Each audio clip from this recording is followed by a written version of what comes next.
Frida Statis. Assalamualaikum.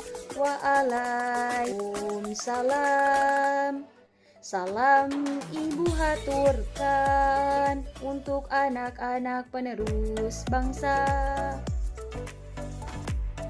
Assalamualaikum warahmatullahi wabarakatuh.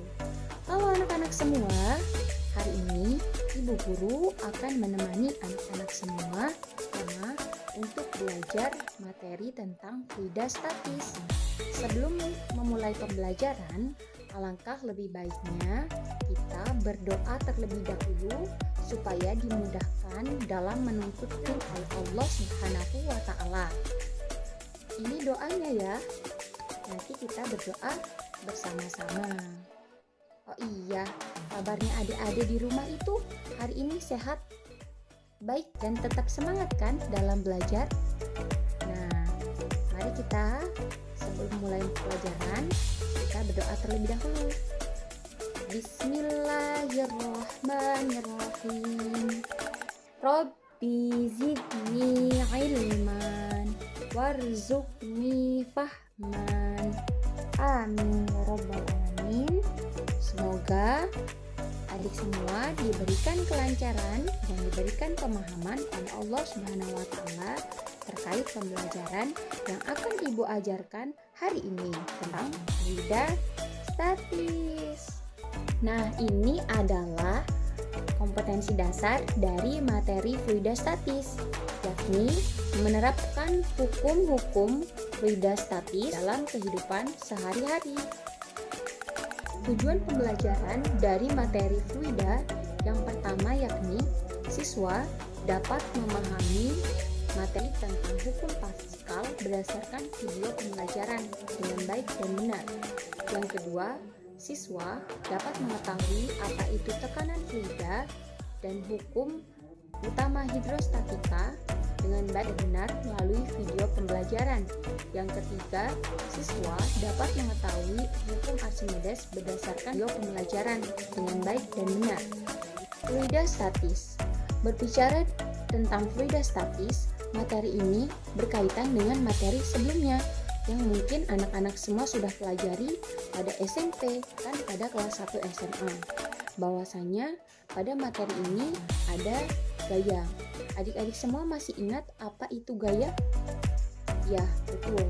Gaya adalah tarikan atau dorongan yang memungkinkan benda itu bergerak atau berhenti dari gerakannya.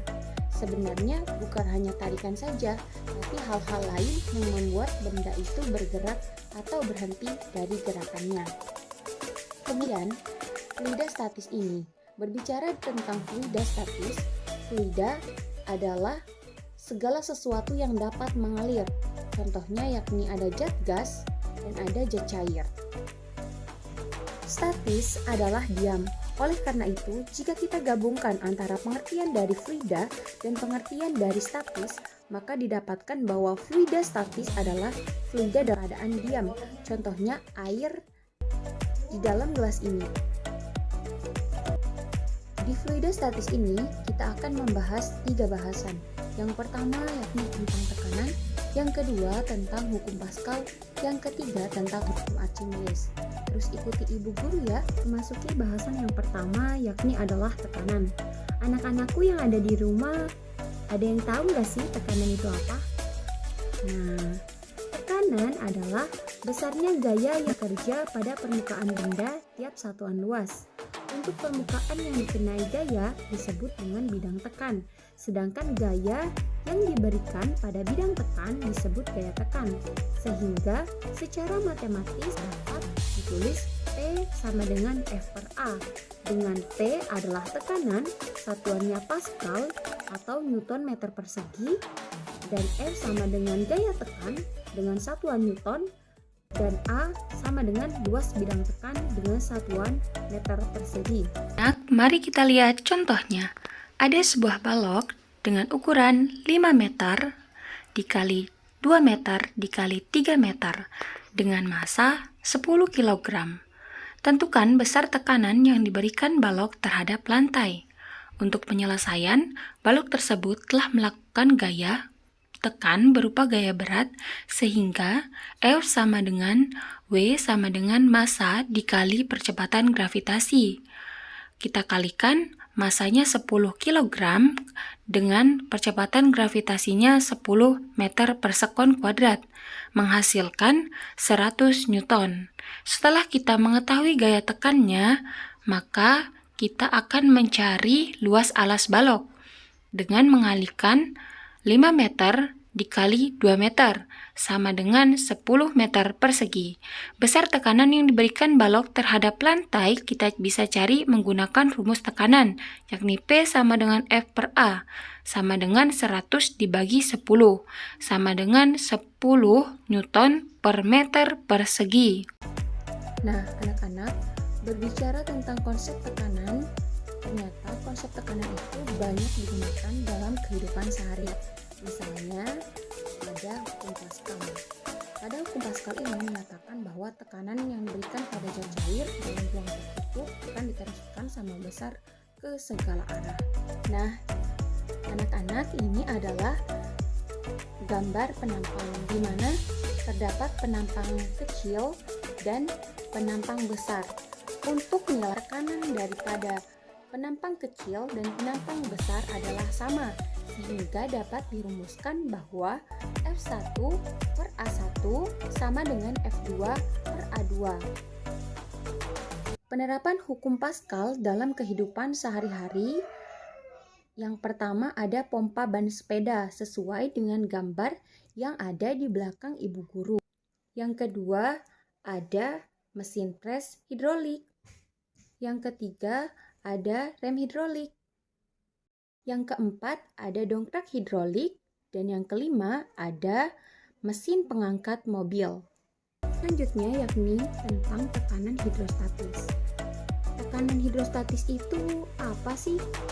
Nah, tekanan hidrostatis, hidro berarti air, sedangkan statis artinya diam, sehingga dapat didefinisikan tekanan hidrostatis adalah tekanan yang terjadi pada air yang diam atau air dalam kondisi diam.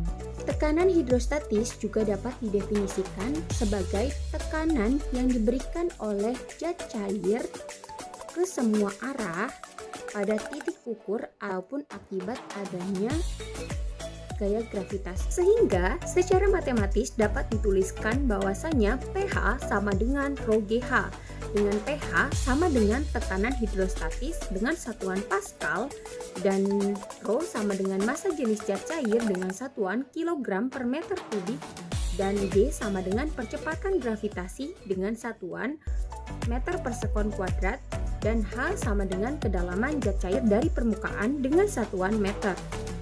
Selanjutnya yakni bunyi hukum pokok hidrostatis yang menyatakan bahwa semua titik yang terletak pada satu bidang datar dalam satu zat cair memiliki tekanan yang sama. Nah, anak-anak, ini adalah pipa U, di mana pipa U ini terisi oleh dua jenis zat cair yang berbeda, yakni rho 1 dan rho 2. Dan ketinggiannya dari massa jenis 1 dan massa jenis 2 juga berbeda, yakni H1H2, sehingga secara matematis dapat ditulis rho 1 H1 sama dengan rho 2 H2.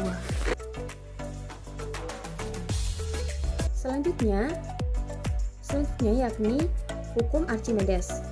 Hukum Archimedes ini merupakan salah satu hukum fisika yang ditemukan oleh ahli matematika Yunani yang bernama Archimedes, di mana bunyi dari hukum Archimedes yakni sebuah benda dicelupkan dalam zat cair akan mendapatkan gaya angkat ke atas atau gaya apung sebesar berat zat cair yang dipindahkan. Baiklah anak-anak, demikianlah materi yang dapat Ibu sampaikan. Kurang dan lebihnya Ibu mohon maaf. Ibu berterima kasih kepada anak-anak semua yang telah menyimak pembelajaran hari ini. Sebelum kita tutup pembelajaran hari ini, mari kita sama-sama mengucapkan hamdalah. Alhamdulillahirabbil alamin. Wabillahi taufiq wal hidayah. Wassalamualaikum warahmatullahi wabarakatuh.